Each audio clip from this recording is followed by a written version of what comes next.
Yes, reaction with acetic anhydride. So what happens when glucose reacts with acetic anhydride? Acetic anhydride is nothing but we are having two molecules of acetic acid, that is CH3 COOH and CH3 COOH, right? When we remove a water molecule from this one, it gives an acetic anhydride, that is CH3 C double bond O C double bond O CH, right? So listen here, this is one AC, there is acetyl group. This is one AC, that is acetyl group. So that we can call it as AC2O, right? This is acetic anhydride. So when an acidic anhydride reacts with an alcohol or OH, right? What happens here? This CH3CO part, that is, it splits like this. There is RO minus plus H plus, right? Let me write here. That is CH3 C double bond O C double bond O CH3. So when it is treated with an ROH, listen here. So the splitting takes place here and it splits into an acid, an ester and an acid. So this is called ester, that is, this is CH3COOR. This gives CH3 C double bond O R. So this is an ester, and here this becomes CH3 COOH. This is an acid, right? So when an acid anhydride and an alcohol reacts to give an ester plus acid. An ester plus acid. Here, let me write the structure like this. That is CHO, and here COH, H, CHOH. So here COH, H, COH, H. This is CH2OH. So what happens here? So these are the hydroxyl groups. These are the alcohol present here. There is 1, 2, 3, 4, 5. These 5 hydroxyl groups, let me write one as example. It reacts with an ester, that is CH3 C double bond O C double bond O CH. So what happens? This hydrogen gets attached to one part and get released as acid.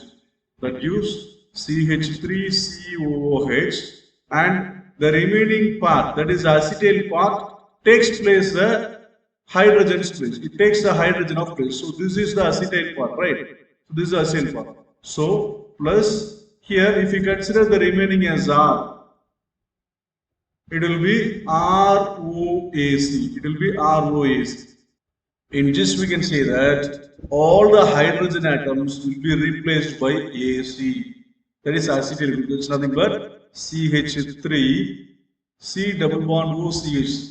So this is the acetyl group. So this acetyl group will replace all the hydroxyl group, hydrogen and the hydroxyl groups. So by this way, we can announce how many acetyl we can know that how many hydrogen has been replaced like this. Here 4 hydrogen, here 1 hydrogen, totally 5 hydrogen. So from this reaction, we came to know that there are 5 OH groups, 5 OH groups present in this compound.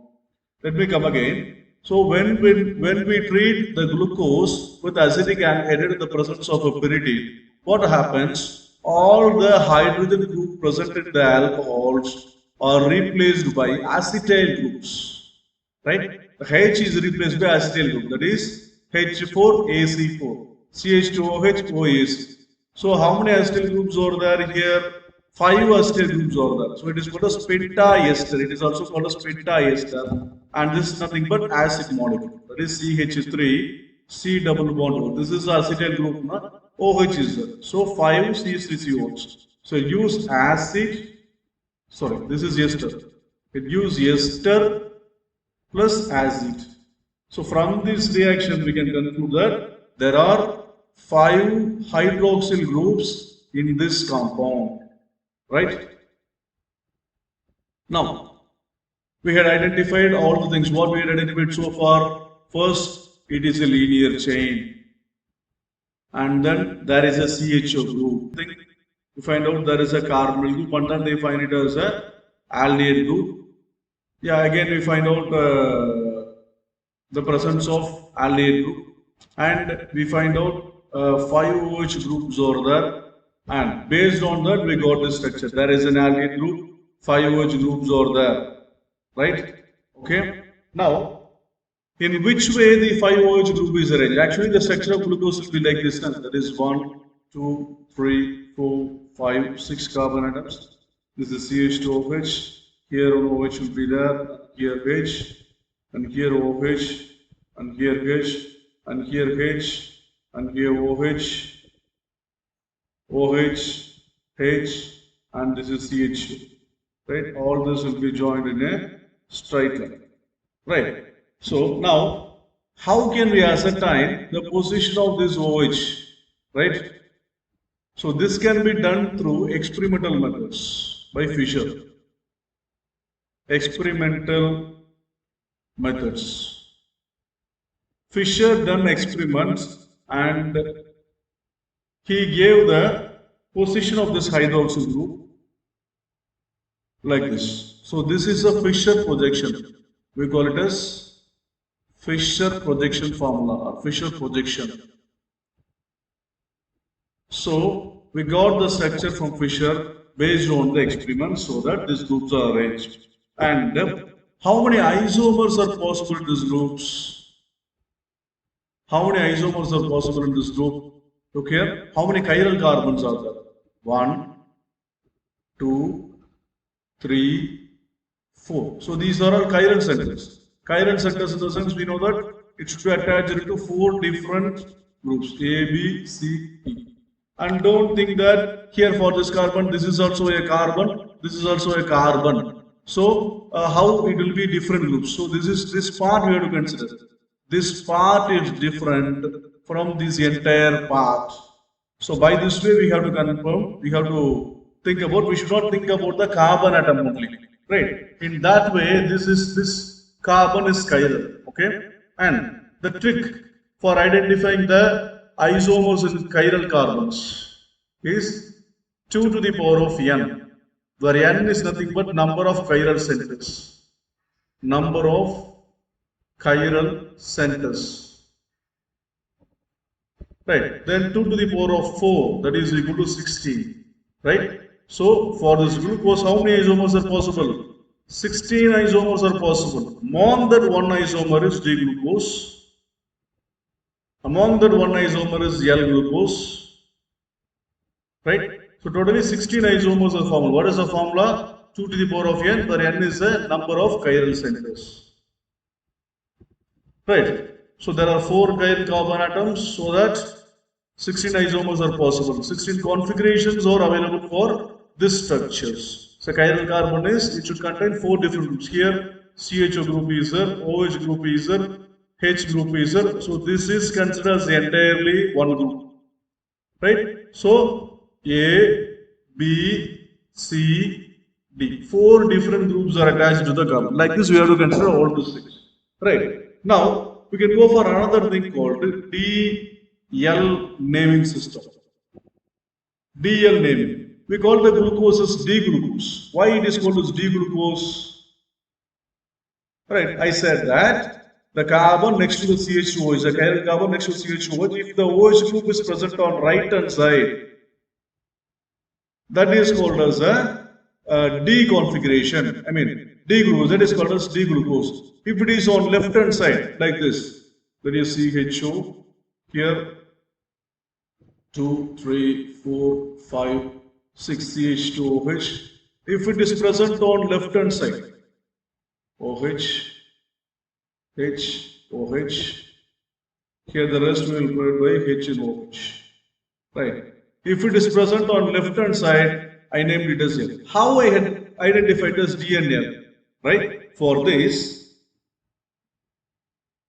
we can understand The D represents the configuration and it is not related to the sign of optical rotation.